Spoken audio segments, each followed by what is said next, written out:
Hello friends, నేను రాజుగారు. జనసేన అధినేత పవన్ కళ్యాణ్ గారు పిఠాపురం నుంచి గెలిచిన తర్వాత, ఆయన డిప్యూటీ సీఎం అయిన తర్వాత పిఠాపురానికి నిజంగా అదృష్టం భరించిందని చెప్పుకోవాలి.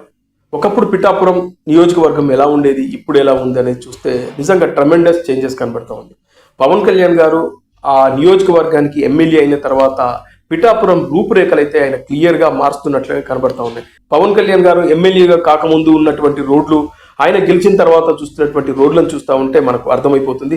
నియోజకవర్గంలోని ప్రజలు కూడా అదే మాటలు చెప్తా ఉన్నారు. పవన్ కళ్యాణ్ గారు వచ్చిన తర్వాత చాలా మార్పులు కనబడతా ఉన్నాయి, మా నియోజకవర్గం చాలా గొప్పగా తయారవుతుందని చెప్పేసి వాళ్ళు చెప్పడం జరిగింది. ఇప్పుడు అందులోకి మరొకటి వచ్చి చేరింది. అదేంటంటే అమృత్ భారత్ స్టేషన్ స్కీమ్ కింద పిఠాపురాన్ని అభివృద్ధి చేయాలని చెప్పి పవన్ కళ్యాణ్ గారు కేంద్ర రైల్వే శాఖ మంత్రి అశ్విని వైష్ణవ్ని కలిసి పవన్ కళ్యాణ్ గారు విజ్ఞప్తి చేయడం, ఆ తర్వాత అమృత్ భారత్ స్టేషన్ స్కీమ్ కింద 37,65,00,000 రూపాయలని పిఠాపురం రైల్వే స్టేషన్ అభివృద్ధికి శాంక్షన్ చేశారు. ఇది ఇప్పుడు పవన్ కళ్యాణ్ గారు సాధించినటువంటి మరో విషయం.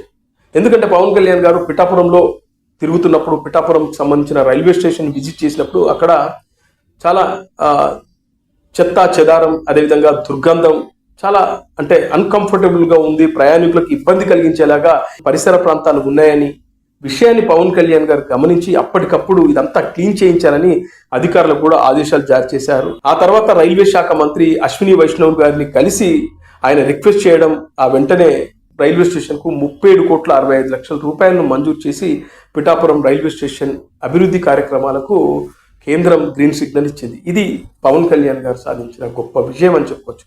అలా పవన్ కళ్యాణ్ గారు పిఠాపురానికి ఎమ్మెల్యే అయిన తర్వాత పిఠాపురం రూపురేఖలు మారుస్తున్నాడు అనడంలో ఇదో మరో ఎగ్జాంపుల్.